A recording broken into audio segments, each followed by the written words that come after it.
YouTube? Welcome back to my channel. So finished Stranger Things 2 days ago, and I was still just trying to get a whole bunch of information just surrounding what will be going on. I loved every bit of it.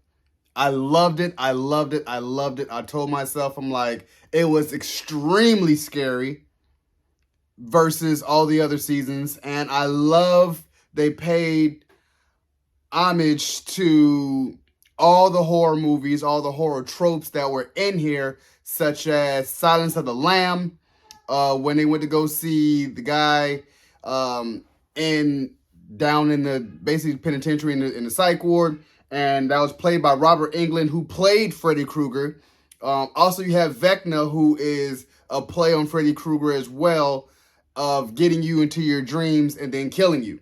So I loved the horror tropes and paying the homage to the horror movies, and also The Conjuring, which is the house that just haunted this family. So they also paid the homage to the Conjuring, and I really loved it. I really loved everything about this season. It really had me hooked. For every episode to be like an hour, and then the basically season finale of part 1 was an hour and a half. It just really was bringing it all together, and I loved the characters. Although I do agree with Millie Bobby Brown saying it's just too many characters, which I totally agree. It really is. But I did love Argyle. To me, my biggest takeaways was Argyle, and he had the long hair. He was such a hippie, just California stoner, and I love Murray. And that's why I told myself from last season, I mean, we met Murray, knew Murray, but Murray really got to show his full capabilities when he used to always say, I have a black belt. And then he really used it against, oh boy in the plane, Yuri. So that's what I'm telling myself. I'm like, I really love this. But I want to check out heavy spoilers, Stranger Things Season 4 Part 2 predictions and theories about why it's going to go down, how it's going to go down, and all these season finale, and it's going to be done with Stranger Things. So I really want to see how all this is going to play out. Let's check this out. There's this one in this video, and he was saying how other test subjects besides 11, like 1 through 10, he says that most of them are dead, but others were like banished to the upside down, like they couldn't get out. And because they were in the upside down for so long, and you can see that it had an effect on Will, it had an effect on them because they were in it for so long that they transformed into what was the monster. So the monster was a recent test subject. So Stranger Things Season 4 is the first entry in the series to be split up into 2 parts. On July 1st, we're going to be getting the second volume, with the final 2 episodes dropping the same day. These are going to be super-sized, with the first being an hour and 25 minutes long, and the finale is coming in at an incredible 2.5 hours. Longer than My Last Relationship, this is going to have the runtime of most Marvel and Star Wars TV shows, and they have a lot of things that they can do in them. Throughout this video, I want to give our theories on where we think things will be going, whilst also going over some spoilers from part 1. No idea why you're here if you've not seen it, but on the off chance you got the watch order of the prediction video before the last season upside down, then this is your last chance to check out before we do a deep dive on the entire thing. If you're still here, thanks for sticking with me. Now let's turn it up to 11 and get into Stranger Things Season 4 Volume 2. Now the first major thing that comes from the end of Volume 1 is that I think it confirms 11 gets her powers back. Early on in the season, we heard Dr. Owens talking about how he thinks the Nina Project will revitalize her abilities and help in the upcoming war. In the series, we learn that this is through a giant machine with a flotation device in the middle that is equipped with television screens so that the person inside of it can view recordings. We learn that this name comes from the opera of the same name, created by Nicholas Dallarac. Skip it. Now this piece is basically about a woman who discovers that her lover was killed during a duel, and in order to save herself the pain of this, her brain buried the memory inside her subconscious. Completely hiding the trauma, she believed him to be alive and would venture out to a train station every day, believing that he would return. The truth of the matter was hidden from her by herself due to the anguish that came from it, and this is very similar to 11, who lost her powers after the events of Season 3. Nina is very much about her taking a trip into her subconscious to discover the truth about her past, and to also showcase to her how she gained her abilities in the first place. This not only gives us the truth about Wekner, but it's also basically going through the motions once more, so that she can remember how to tap into her abilities. Now, because 11 manages to do this, and the season ends with us coming full circle from how it starts off, I do believe that this means her powers are now back. In taking a trip down memory lane, and through going through all the paces of the Nina project, she has finally rediscovered them. So I think that come next time, my number one prediction, put it in writing, 11 will get her powers back. Make sure you stay tuned for more amazing predictions clearly spelled out in the show. I promise the video gets better. Not by much, but it does. Now, because of this, I think that we are obviously leading to a showdown between Wekner and 11. The pair's history was set up really well in this season, and it ended with 11 basically transforming him into the Freddy Krueger-esque monster that he became. He'll no doubt want revenge, and we discover in the season that he's the 5-star general for the Mind Flayer. With the next season being the final one, I think that part 2 will end with a big battle between the pair. We discovered in this season that there are ways to at least escape him, and this comes from having love for something. The series was very much about people who were distant from each other coming back together, and this motif was shown in Mike and 11, Lucas and Max, Joyce and Hopper, Dustin and his girlfriend, Steve and Nancy, and so on and so forth. I think that everyone will reunite for part 2, and this will be what empowers 11 to have enough energy to take Wekner down once and for all. In the teaser, we also catch Eddie thrashing away in the Upside Down, so it seems like the love for an item or object will be used heavily to take him out. Now, because of the way that part 1 ended, I actually think that we'll pick up immediately on the other side of this, and that we'll catch him in the Upside Down as he comes face to face with the Mind Flayer. We discovered that Wekner was obsessed with Black Widow spiders as a child, and with the Mind Flayer resembling one of these, he will likely start to worship him. I'd absolutely love to see his journey through the Upside Down, and we could also learn what shaped it. In this season, we discover that it's stuck in 1983 like Uncle Rico from Napoleon Dynamite, and that it's not changed since the day Will Byers entered it. Now, because of this, I think that the entire reality works much in the same way that the Dark Dimension does in Doctor Strange. This was a completely formless universe, but upon Strange entering it, it started to somewhat mirror him. In the behind-the-scenes stories on the production of the film, the creative team talked about how they cast Benedict Cumberbatch as Dormammu to show that the villain very much crafted his appearance of the first person he came across. I think that the Upside Down will likely be similar to this, and that it starts to alter the way it looks to seem similar to Hawkins because that's all it knows from the right side up.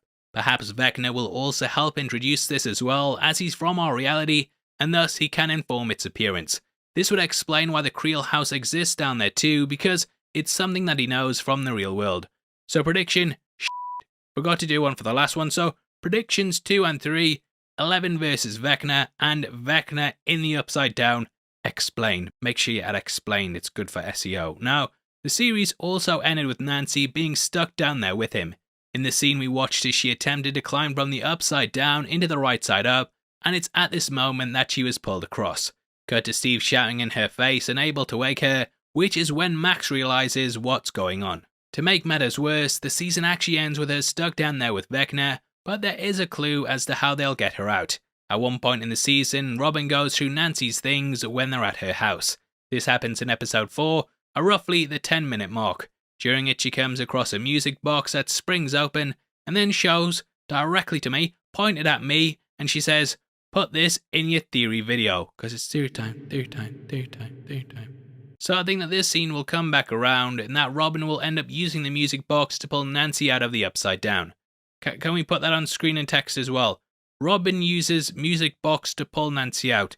However, I do think that during her visit to the Upside Down that she'll discover Wekner's true plan, and I think, right, that to him, he's doing things for the right reasons. Hold on a second, I'll explain. Now, the guy clearly has a twisted view of the world, and this was something that he developed early on in his life. The backstory we get treated to at Creel House very much tells us all we need to know about him and his goals. Wekner views humans as people stuck in routine, constantly counting the seconds, minutes, and hours until their death. He views everything as a massive waste of time, and talks about how he is very much trying to wipe out humanity because of what he deems as being destructive to the planet. However, the people that he kills all share something in common. They have a deep-seated trauma, and he thinks that he's freeing them from life. He believes that he's setting people free from all the anguish they've experienced, and this is actually mirrored in his journey with 11. She's stuck in a prison, constantly bullied, and he sees allowing her to escape as something of the utmost importance to him. This is likely reflected in the victims he chooses, namely Max, who's still feeling the guilt over the death of Billy. But him, Yeah, I said it, he's a f***ing dickhead. And I killed Sparky too.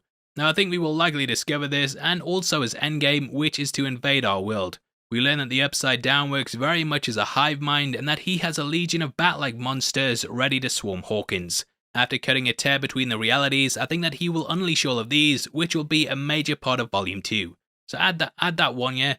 Wekner's plan, and that's what's gonna happen, you damn chump. See you, chump. Now, in order to counter this, I think that Brenner has been working on his own plan.